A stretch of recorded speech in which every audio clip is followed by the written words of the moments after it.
अनेक प्रश्न जे उपस्थित होतात, हा त्याचा अर्थ आहे. आतापर्यंत अनेक लोक जे आहेत अधिकारी निर्माण झाले, मंत्री मुख्यमंत्री निर्माण सगळे निर्माण झाले. काय पण सुप्रीम कोर्टाने सांगितलं की मराठा समाज हा सामाजिकदृष्ट्या मागास नाही, म्हणून तो ओबीसीमध्ये घेता येत नाही. हे त्या मंत्र्यांनी ठरवलं, मुख्यमंत्र्यांनी ठरवलं. हा त्यांचा शहाणपणा आहे, चांगुलपणा आहे. आज त्यांनी केलं नाही, त्याच्यामुळे हे प्रश्न आले नव्हते. आता ह्या ज्या प्रश्न मी तर म्हणा ज्या पद्धतीनं दबाव निर्माण झाला आणि दक्षिण मुंबई बंद करण्यात झाली 3-4 दिवस, त्यापोटी जे काही निर्माण झालं त्याला आता हे अफसूस आता वेगवेगळे निघतील, वेगवेगळ्या गोष्टी आता फुटतील काय. तुम्ही जे आता दाखले जे दाखवले त्या नोंदी अलीकडे झालेले आहेत असं तुमचं म्हणणं आहे. याच्यामध्ये त्या कमिटीच्या दबावामुळे भ्रष्ट मार्गाने झाले असतील किंवा अन्य मार्गात तुम्ही म्हणताय की ह्या दाखल्यांच्या किंवा नोंदींच्या तपासणीसाठी दुसरी कमिटी द्यावा, तर ही कितपत पारदर्शक पद्धतीने करेल असं वाटतं की तुमची सरकारी यंत्रणा एकूण कशा पद्धतीने काम करते, या संदर्भात तुम्ही काही मुख्यमंत्र्यांच्या निदर्शनाला आणून दिलंय? आता आमची ही समिती जी आहे ना, ही मंत्रिमंडळ समितीच आहे आणि याचा सगळा रिपोर्ट हा मुख्यमंत्र्यांकडे जाणार आणि काय आमचं समितीचं म्हणणं आहे ते सुद्धा त्यांच्यासमोर मांडणार. सर, भाजपचा DNA ओबीसी आहे असं सातत्यानं प्रधानमंत्री किंवा मुख्यमंत्री बोलत असतात. याच भाजपच्या DNA ला दुखवण्याचं काम भाजप करतात. ते त्यांना विचारणं, माझ्या मला विचारतं प्रश्न कुणाला विचारतो बाबा तुम्ही? तुम्ही सांगता प्रश्न त्यांचा आहे, त्यांना प्रश्न विचारा, मला काय प्रश्न? ओबीसीचं तुम्ही नेतृत्व करताय सर. अरे पण मी ओबीसीचा आहे तर मी ओबीसीचं सांगतोय. आता कुणाला काय वाटतं आणि कोणाला काय वाटतं आणि कुणाचं नुकसान आहे, फायदा आहे, काय आहे, कोण काय म्हणतो ते त्यांना तुम्ही विचारणं, मला काय माहिती आहे. एवढं काय की आमचं नुकसान होत आहे, ओबीसी समाजाचं नुकसान होत आहे, एवढं मी निश्चित म्हणून बोलतो.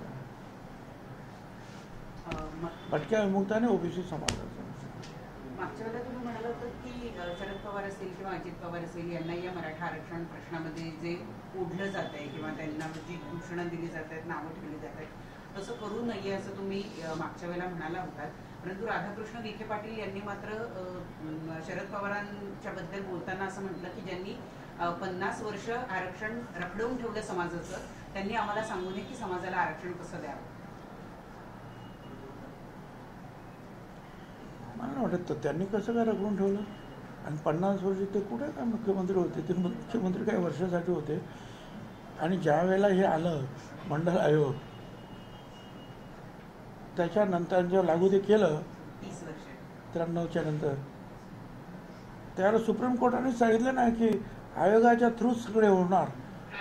मंत्र्यांचे आणि मुख्यमंत्र्यांचे अधिकारच काढून घेतले ना, आयोगाच्या थ्रू जा आणि मग जर होत असेल तर करा असं म्हटलेलं आहे ना. मी असं पण म्हटलं होतं, आता तुम्ही पवार साहेबांचं नाव घेतलं म्हणून, की मागच्या वेळेला पण मी तुम्हाला म्हटलं, त्याचा दुसऱ्या दिवशी हायकोर्टामध्ये प्रश्न उपस्थित झाला की तुम्ही ओबीसीतून सर्व मराठा समाजाला आरक्षण मागता. 1 मराठा लाख मराठा समाजाला आरक्षण मिळालंच पाहिजे. हे आरक्षण तुम्हाला पाहिजे आहे. 10% आरक्षण जे मिळालं मराठा समाजाला ते नको आहे का? त्याच्या अगोदर दुसरं 10% आरक्षण EWS, आर्थिक आणि शैक्षणिकदृष्ट्या मागासवर्गीय, ते नको आहे का? ओपनमध्ये सुद्धा तुम्ही होतात 50%, ते तुम्हाला नको आहे का? याचं उत्तर मला काही सुजान व्यक्तींनी द्यावं असं मी म्हटलं होतं. तोच प्रश्न हायकोर्टाने सुद्धा विचारला सरकारला, हे नको आहे का, हे नको आहे का? मग पवार साहेबांना प्रश्न तुम्ही विचारला, पवार साहेबांना मी एका जातीच्या बाबतीत काय बोलत नाही. अरे बाबा, जातीच्या बाबतीत नाही आम्ही प्रश्न विचारला, वर्गावर होणाऱ्या अन्यायाबद्दल तुम्ही जो 27% आरक्षण जे त्याची अंमलबजावणी केली त्याच्यामध्ये अशा रीतीनं जर काय होत असेल तर ते योग्य आहे का?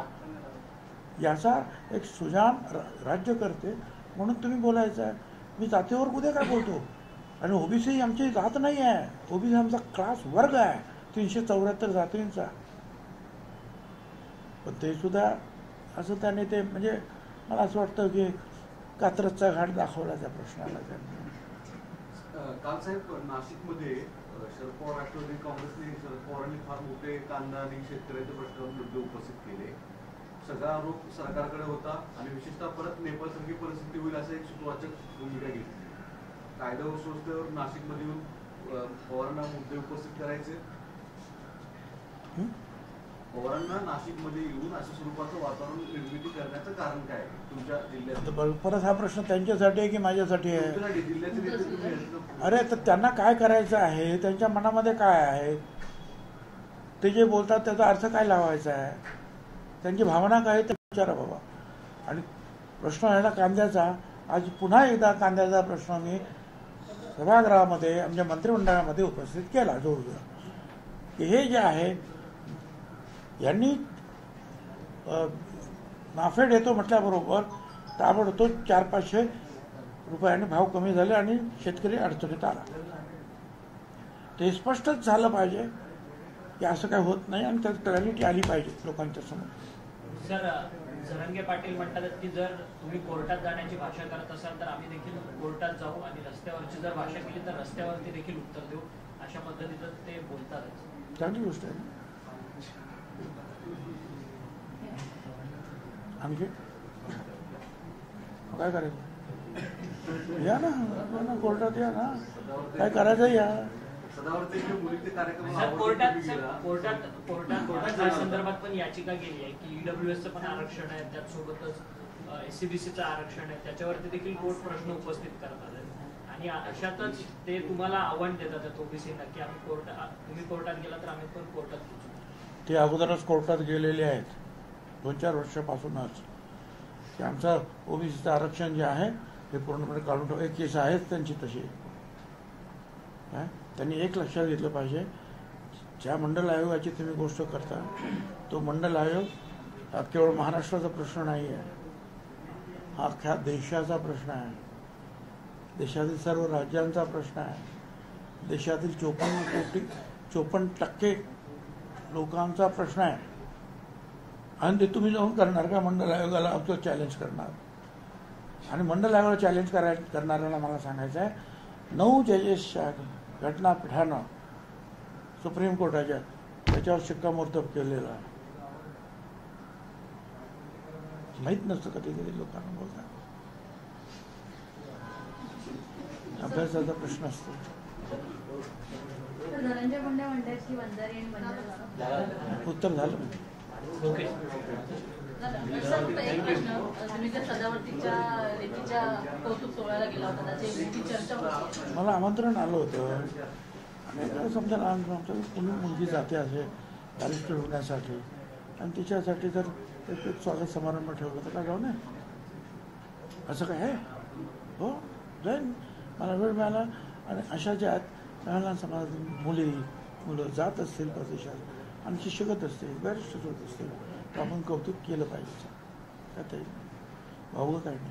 पण सर, ते सदावर्ते मराठा समाजाच्या आरक्षणाच्या विरोधात कोर्टात भूमिका घेतात, त्यामुळे जोरदार चर्चा होते या सगळ्या गोष्टींची. तुम्ही त्यांच्या हो द्या ना, मग काय चर्चा झाली तर काय करायचं? चर्चा होते म्हणून तर तुमचे हे सगळे चॅनल्स आहेत ना माझ्यासमोर. आता कशाला आले असते? हां,